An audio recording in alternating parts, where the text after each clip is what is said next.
Hi, this is Alex from phpacademy.org, and this is a video tutorial for the new Boston.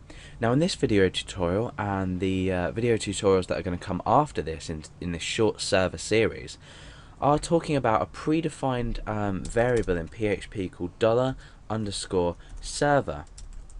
Now you may have seen this before if you've dealt with PHP before. Server is a predefined set of environmental information, and it allows you to let's just go back to our it allows you to access certain information about the page, the user, requests that have been sent, for example. So in this video we're going to be looking at the file name and how it can be useful to us. Now, how do we go about doing this? So I've already shown you the variable name, which is $_server. So it's much like things like $_post and $_session. So if you're learning PHP for the first time, you're probably starting to see some kind of resemblance to with all these. So what do we do if we want to echo out or display to the user the current file name of the PHP script that we're on? Now, you wouldn't necessarily in everyday applications want to do this because, you know, the user can already see the file name. We're working with index.php at the moment. We've got this error because we haven't specified anything, but yeah, we can already see the script name. So why would we want to do this? Well, it's useful for us when we're doing things like submitting forms. For example, you specify your the key inside of here. So I'm going to say script_name.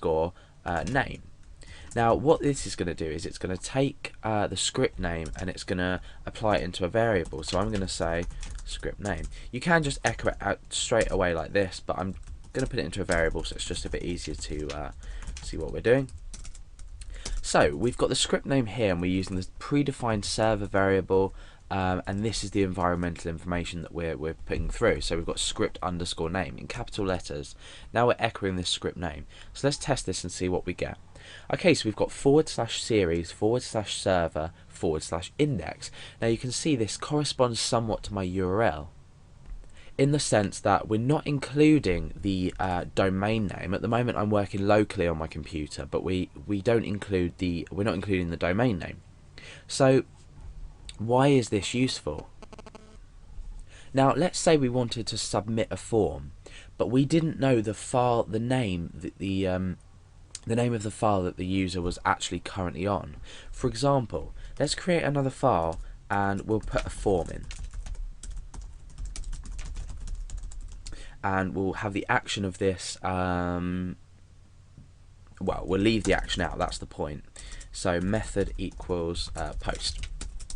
And in here we'll just create a submit button.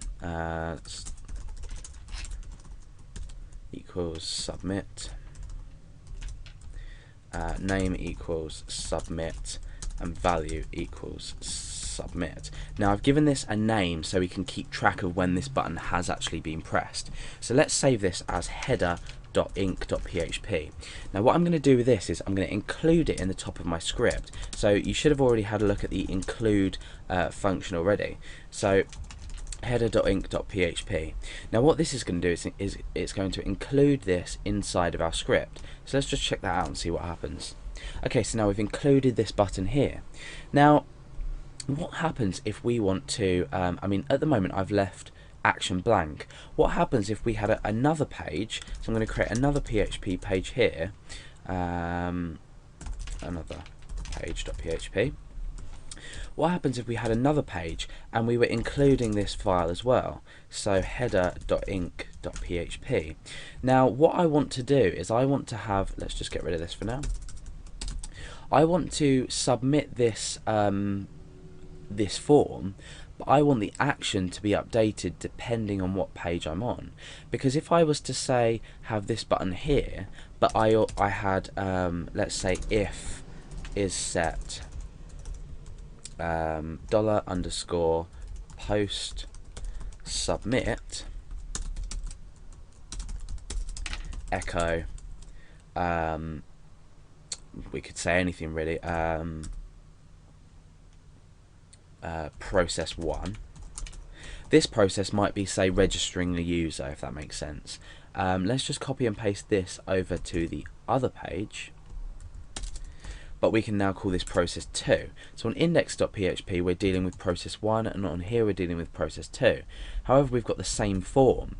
So what happens if we want to say submit it to, and this information, the button come back to index.php, or on this one the button to come back to index another page.php. So in here I could type index.php. So we've solved half of our problem.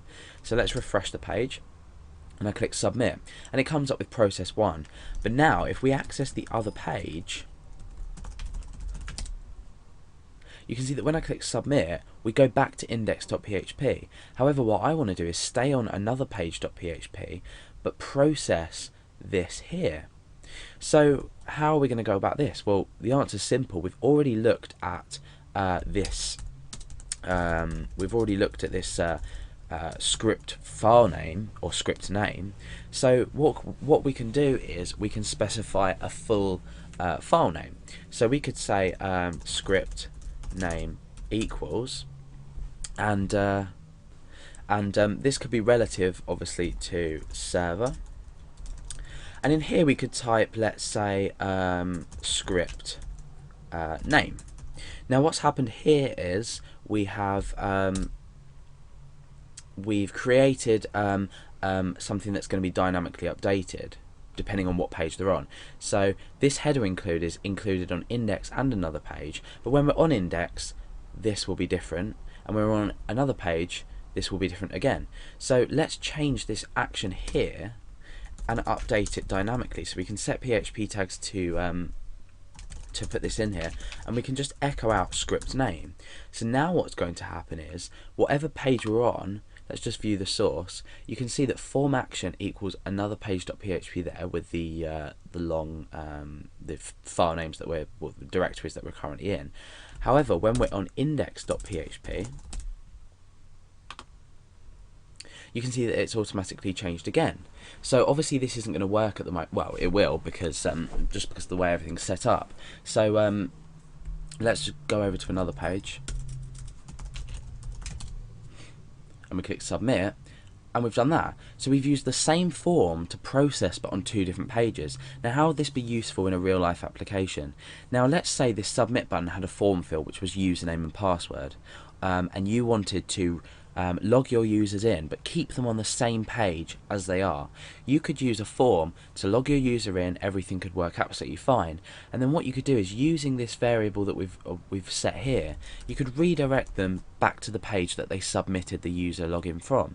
So most websites you have the username and password at the top of the page, and you will return to the page that you were currently viewing before you logged on. So that's a really useful way of using that server predefined environmental variable.